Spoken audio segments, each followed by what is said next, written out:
Total ada 4 cara untuk kita daftar merek, guys. Mulai dari yang paling mahal sampai yang gratis gitu. Ternyata daftar merek bisa gratis. Nah, seperti apa caranya? Kita bahas yuk. Dari yang paling mahal sampai yang gratis. Yang pertama adalah daftar merek melalui penyedia jasa atau orang-orang yang menjual jasa membantu pendaftaran merek gitu. Nah, cara yang pertama ini menggunakan jasa, harganya itu relatif berbeda-beda. Mulai dari 3,5 juta bahkan sampai ada yang puluhan juta gitu. Namun meskipun mahal, pendaftaran merek melalui jasa ini ada kelebihannya, guys. Yang pertama itu ada konsultasi sebelum pendaftaran atau sebelum pengajuan. Dicek dulu nih, logonya udah benar atau belum, formatnya. Kalau misalkan belum, nanti akan dibetulin. Terus dari segi namanya udah benar atau belum nih, gitu. Atau kalau misalkan belum, pasti akan ada konsultasi dan diberikan solusinya gitu. Nah, yang kedua, kelebihannya itu ada pengecekan sebelum pengajuan. Nah, jadi sebelum pengajuan, si mereknya itu akan dicek terlebih dahulu oleh si penyedia jasa ini gitu. Apakah merek ini mempunyai ciri-ciri atau tanda-tanda akan ditolak oleh DJKI gitu. Nah, sekiranya ada tanda-tanda akan ditolak oleh DJKI, biasanya si jasa ini akan mengkonfirmasi ulang dan akan mencarikan solusinya seperti apa gitu. Nah, terus kelebihan yang ketiga adalah adanya monitoring selama proses pendaftaran berlangsung. Karena ketika kita daftar merek, itu durasinya 1 tahun. Mulai dari pengajuan, pemeriksaan, sampai akhirnya keluar sertifikat merek. Nah, selama 1 tahun ini, kita sebagai pebisnis harus selalu memantau perkembangan merek kita nih. Apakah ada perubahan, atau ada notifikasi, atau ada pemberitahuan apa dari DJKI gitu di tengah jalan. Karena biasanya di tengah jalan ini, kalau pendaftarannya bermasalah gitu ya, biasanya DJKI akan memberikan notifikasi. Baik itu ke akun, atau ke email, atau melalui WhatsApp ya, akan ada notifikasi gitu. Dan notifikasi ini harus segera ditindak untuk dicarikan solusinya. Contoh misalkan di tengah jalan, tiba-tiba kekurangan berkas, ada notifikasi. Nah, maka kita harus segera melengkapi berkasnya gitu. Karena DJKI pun memberikan waktu gitu ya. Ada yang sebulan, ada yang 2 bulan, ada yang 3 bulan, tergantung kasusnya gitu ya. Contoh pengiriman berkas misalkan. Dikasih waktu sebulan untuk melengkapi. Nah, jika dalam 1 bulan kita nggak melengkapi, ya otomatis pengajuan kita dianggap mengundurkan diri gitu. Nah, ini penting banget, makanya dicek monitoring, dilihat statusnya gitu ya. Nah, si penyedia jasa ini pasti akan memantau perkembangan merek kita. Jadi kalau misalkan kurang berkas, pasti akan langsung konfirmasi ke kita, minta berkasnya langsung dilengkapi gitu ya, sehingga pendaftarannya tidak hangus gitu. Nah, contoh lainnya adalah ketika mereknya ada usulan penolakan gitu. Jadi sebelum ditolak secara tetap, DJKI biasanya ngasih waktu untuk kita membela diri gitu. Apakah kita setuju mereknya ditolak atau tidak gitu. Karena biasanya kan penolakan berbagai alasan ya. Ada yang misalkan karena mirip dengan orang lain, ada yang sama dengan misalkan logonya mirip, ada yang namanya mirip, ada yang misalkan menggunakan nama orang terkenal, ada yang menggunakan misalkan kata-kata umum gitu ya. Banyaklah tanda-tanda penolakan itu ya. Nah, biasanya itu kita diberi waktu untuk membela diri atau istilahnya banding lah ya. Istilahnya untuk apakah kita setuju atau enggak nih dengan usulan penolakan tersebut. Contoh, kita bikin merek namanya Raffi Snack. DJKI menolak karena Raffi ini Raffi siapa nih? Raffi Ahmad atau siapa? Jangan sampai kita asal nyomot nama gitu. Nah, otomatis akan ngasih notif tuh ke akun kita atau ke email kita gitu ya. Nah, kita harus menyanggah atau memberikan alasan, oh Raffi ini nama ownernya, ini KTP-nya.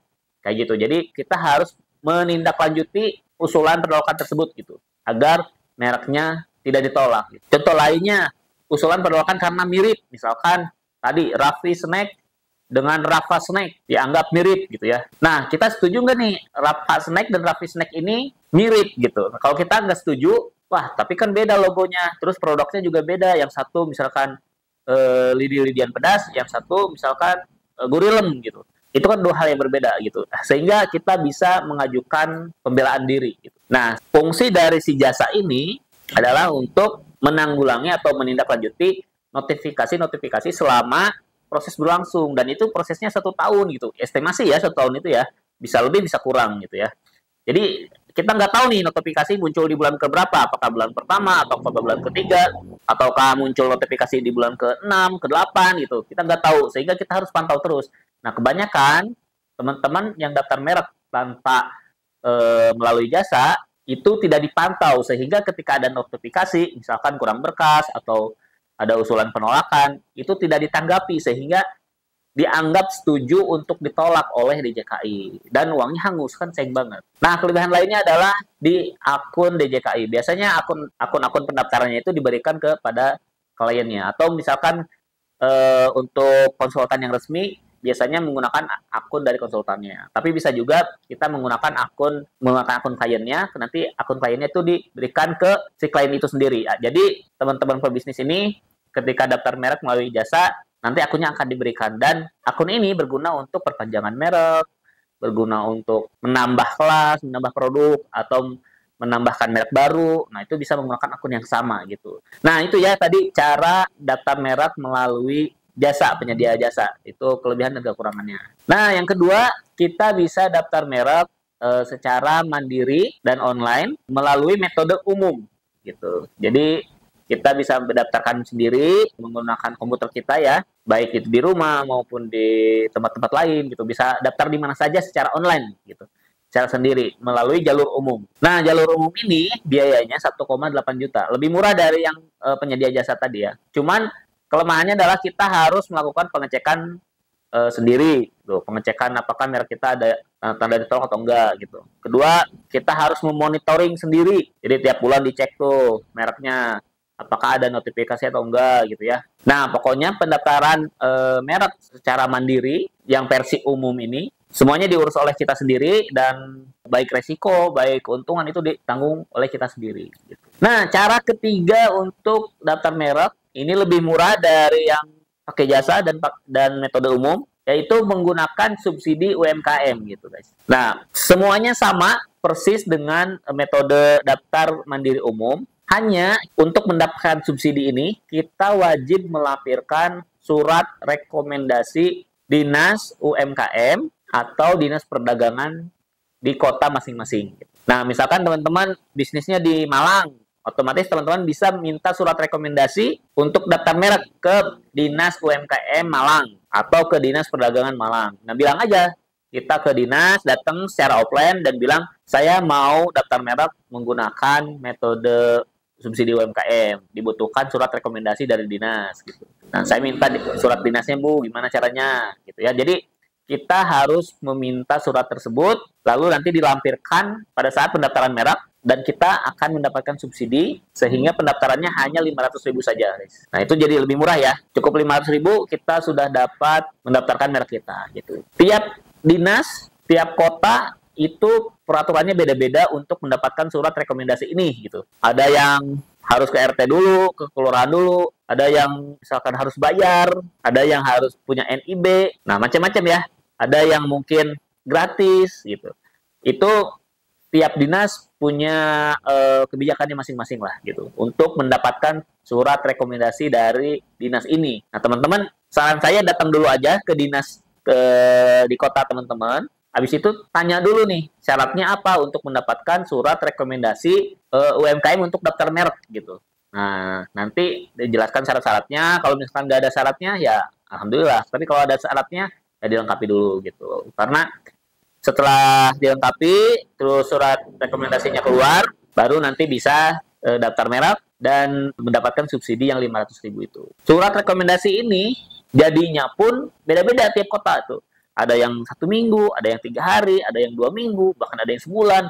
Itu tergantung dari dinasnya masing-masing, gitu guys. Jadi memang harus diurus secara offline ke dinas masing-masing di kota setempat teman-teman, gitu. Nah, cara yang keempat nih, yang terakhir, kita bisa daftar merek secara gratis. Caranya gimana? Nah, jadi pemerintah ini menyediakan fasilitas lah atau pembiayaan pendaftaran merek gitu untuk UMKM terpilih. Nah, maka dari itu, karena ini terpilih, jadi tidak semua UMKM bisa dapat gitu. Dan kuotanya pun terbatas. Misalkan dalam satu kota itu pendaftaran merek gratis untuk 100 UMKM aja gitu. Beda-beda tiap kota ya, tapi pasti ada gitu. Nah, yang penting kita harus bisa dapat info duluan, dan ikut langsung ke batch untuk pendaftaran yang gratis ini gitu. Nah, caranya gimana?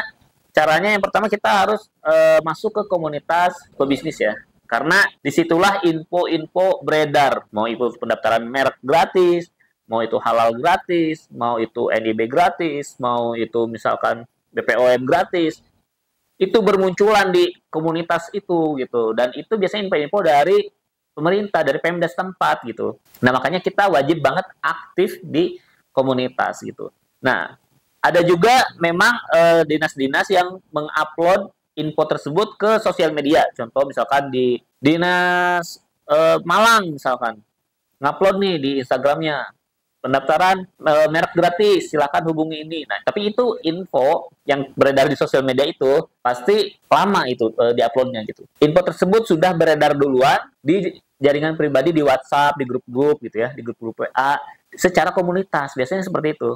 Makanya kita wajib banget aktif di komunitas-komunitas pebisnis di kota teman-teman, karena disitulah info tentang pendaftaran merek gratis itu beredar, guys. Nah, kalau nggak percaya nih, saya udah screenshot beberapa bukti ya dari beberapa kota mengadakan fasilitas pendaftaran merek gratis. Nah, ada yang dari Bandung, ada yang dari Surabaya, dan kota-kota lainnya ya, bisa dicek lah gitu. Nah, tapi ada kelemahannya nih untuk pendaftaran merek gratis. Nah, karena ini kolektif gitu ya, artinya misalkan dinas mendaftarkan 100 merek secara bersamaan, sehingga kadang tidak ada pengecekan sebelum pendaftaran. Terus tidak ada konsultasi dulu sebelum pengajuannya. Misalkan logonya, bentuknya, secara formatnya udah bener atau belum.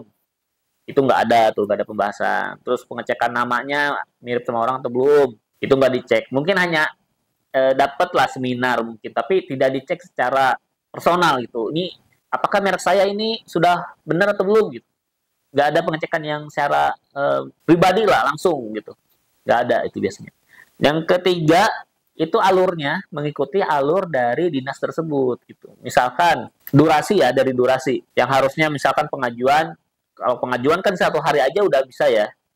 Jadi lama, bisa sebulan, bisa 2 bulan, karena nunggu kolektif data-data dari teman-teman gitu kan. Daftar merek itu kan butuh yang namanya data pribadi, butuh email, butuh desain logonya. Nah, kadang ada UMKM yang saya belum punya logo, misalkan datanya kurang-kurang persyaratannya, saya belum punya NIB misalkan, atau misalkan berkas dari dinasnya belum turun atau gimana kayak gitu ya. Jadi sehingga si pendaftaran secara gratis ini kadang menunggu semuanya lengkap dulu baru didaftarkan gitu. Jadi lama memang pengajuannya, bahkan bisa lebih lama dari pengajuan secara mandiri gitu. Mungkin durasinya bisa sampai 2 sampai 3 tahun lah gitu. Itu pun kalau misalkan dikerjakan ya, kadang karena kalau dinas itu kadang memang ya tergantung stafnya lah gitu, faktor keberuntungan gitu. Kalau misalkan kita lagi ikut batch yang ditanganin dengan oke, ya kita lolos dengan oke gitu. Tapi kadang ada juga yang stafnya mungkin malas atau misalkan data-datanya belum terkumpul segala macam ya, sehingga akan ikut memperlambat durasi pendaftaran merek kita gitu. Jadi pokoknya alurnya ini mengikuti alur si dinasnya gitu. Nah, itu ya tadi 4 cara untuk daftar merek. Apa aja itu tadi? Yang pertama adalah menggunakan jasa. Nah, menggunakan jasa atau konsultan ya. Nah, ini contohnya teman-teman bisa menggunakan jasa kebun desain. Kalau teman-teman mau menggunakan jasa kebun desain untuk pendaftaran mereknya, bisa langsung WA aja ke nomor yang ada di bawah gitu ya. Terus yang kedua, tadi ada apa lagi tuh? Pendaftaran secara mandiri, secara umum. Nah, yang ini lebih murah sedikit dari jasa lah ya gitu ya. Nah, yang ketiga adalah pendaftaran secara mandiri, tapi menggunakan subsidi UMKM. Nah, ini lebih murah lagi, tapi membuat berkasnya susah ini, yang ketiga ini. Nah, yang keempat adalah pendaftaran secara gratis melalui dinas gitu. Ini memang gratis, tapi teman-teman harus lebih agresif dalam mencari info, ikut komunitas, dan harus dipantau terus lah. Yang namanya dinas kan, misalkan, Bu, gimana pendaftaran merek saya? Udah jadi atau belum? Harus terus di follow up gitu. Agar dinasnya juga lebih lebih agresif lagi untuk pengajuannya. Oke, itu aja info kali ini. Sampai jumpa di video berikutnya. Dadah.